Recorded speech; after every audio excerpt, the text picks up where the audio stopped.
गांव के किनारे पीपल के पेड़ की छांव में एक पुराना सा कच्चा घर था। वहीं रहती थी दो बहनें, सीमा और मुस्कान। माँ बाप का देहांत 2 साल पहले फैली महामारी में हो गया था। उनके जाने के बाद दोनों ही एक दूसरे की दुनिया बन गई थी। एक दिन दोपहर की धूप में मुस्कान मंदिर से लौटी। हाथ में पीतल की पूजा थाली थी और चेहरे पर वही मासूम हंसी। सीमा बरामदे में बैठी हुई बोली, आ गई तू? सूरज तो सिर के ऊपर चढ़ गया है और तू अब लौट रही है। मुस्कान ने हंसते हुए कहा, दीदी, मैं तो जल्दी लौट आती, लेकिन कपूरवा काकी की बकरी झाड़ियों में फंस गई थी। उसे निकालने में देर हो गई। तुझे सबका दुख बांटने की पड़ी है, चाहे घर का चूल्हा जले या ना जले। मुस्कान की आवाज धीमी हुई।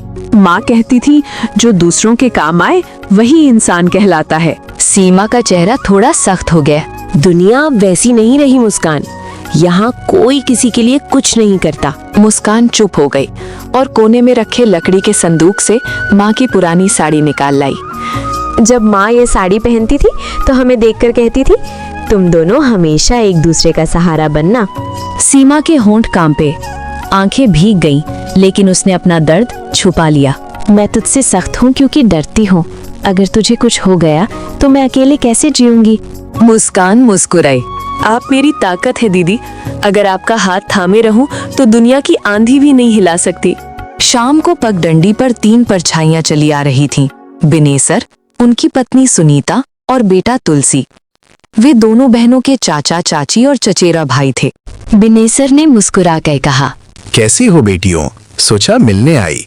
वैसे अगर तुम चाहो तो अपने हिस्से की जमीन हमें दे दो। हम बदले में तुम्हें अपने घर ले आएंगे। खूब सुख से रहोगी। सीमा की आंखों में सख्ती आ दे। ये जमीन माँ बाप की आखिरी निशानी है, इसे हम किसी को नहीं देंगे। सुनीता ने ताना मारा। औरतें खेत नहीं जोतती बेटा। एक दिन खुद हमारे पास आओगी, जब समझ आ जाएगा कि रिश्तेदारों से मुंह मोड़कर नहीं रहा जाता।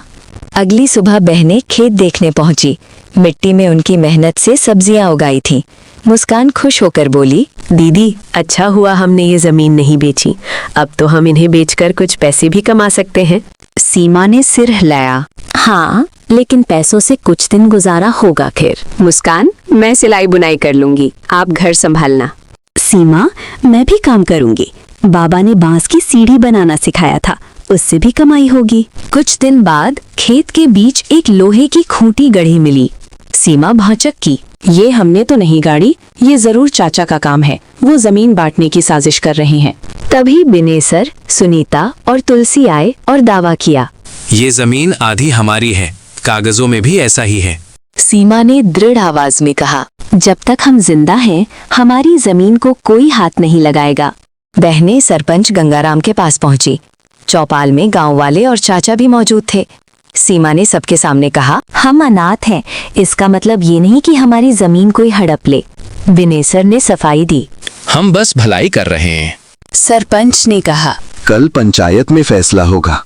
अगले दिन खेत जाते समय तुलसी रास्ता रोककर बोला, तुम सोचती हो आसानी से सब बचा लोगे, एक एक चीज छीन लूंगा। मुस्कान डर गई, लेकिन सीमा ने आंखों में आंख डालकर कहा, फिर धमकी दी तो पंचायत में बता देंगे। जैसी करनी वैसी भरनी। कुछ दिन बाद बिनेसर की चावल मिल में आग लग गई। नुकसान इतना बड़ा था कि उनके व्यापार का साथी शहर का सेठ भी उनसे किनारा कर गया और कर्ज की मांग की। मजबूरी में बिनेसर को अपनी जमीन से भी हाथ धोना पड़ा। घर में उदासी थी। सुनीता ने कहा, क्यों ना हम बहनों से माफी मांग लें और उनसे जमीन पर खेती की इजाजत लें। मुनाफा आधा आधा बांट लेंगे। बिनेसर को ये बात कठिन लगी, लेकिन और कोई रास्ता नहीं था। तीनों बहनों के घर पहुंचे।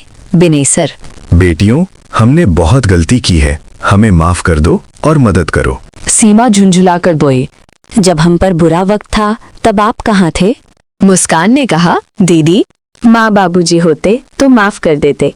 माफ करना सबसे बड़ी जीत है। सीमा ने गहरी सांस ली, फिर बोले, ठीक है, खेती तुम कर सकते हो, मुनाफा आधा आधा बांटेंगे, लेकिन अगर फिर लालच दिखाया तो रिश्ता यहीं खत्म। तीनों ने हाथ जोड़कर वादा किया, आप कभी बहनों के बारे में बुरा नहीं सोचेंगे।